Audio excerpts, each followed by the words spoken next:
want to highlight for folks who may not know that when we were in the midst of a potential eviction from our motels in the middle of winter of people who were experiencing homelessness during the pandemic, the governor used the excuse that the motels no longer wanted to house people. And Addie worked to reach out with probably a lot of other amazing young people to motel owners across the state and found over 50 who were willing to sign their names to a letter saying that's dead wrong.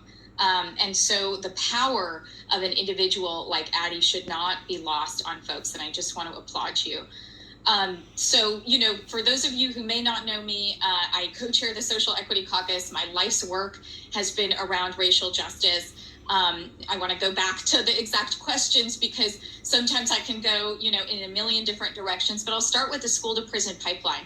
When I first introduced legislation in 2014 to stop the expulsion of children under 8, it was to look overall at reducing the use of school exclusion for young people, but I asked, could we please stop expelling kids under 8? And I was told by leadership and other stakeholders in the legislature, this is never going to happen. I was essentially laughed out of the building. So when Senator Sears approached me, again, our chair of judiciary, to reintroduce the concept as a study once again in 2021, I said, it is now 2021, and we should not be expelling children under 8 years old, which we know deeply impacts kids of color and kids with disabilities. And, Senator Sears said, okay, that makes sense to me. So we reintroduced the bill, not expelling kids under 8, and our House and Senate Education Committee said, why are we suspending kids under 8?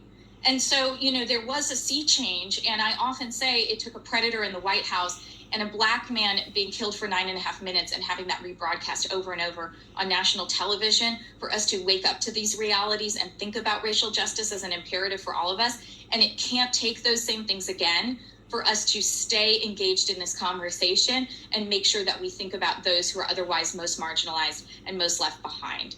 I just got up on the Senate floor and was the lone no vote to not water down the bill to end qualified immunity, because I know what it's like to be arrested at the age of 13 by the LAPD and be asked, are you Mexican? Are you sure you're not Mexican? And then have my humanity stolen by being handcuffed to a bench for most of the night without anyone calling my parents or an attorney. This is what young kids of color face, and it's not just by the LAPD. We know that in Chittenden County, young Black men make up 2.5% of the county's population and 25% of those charged as youthful offenders.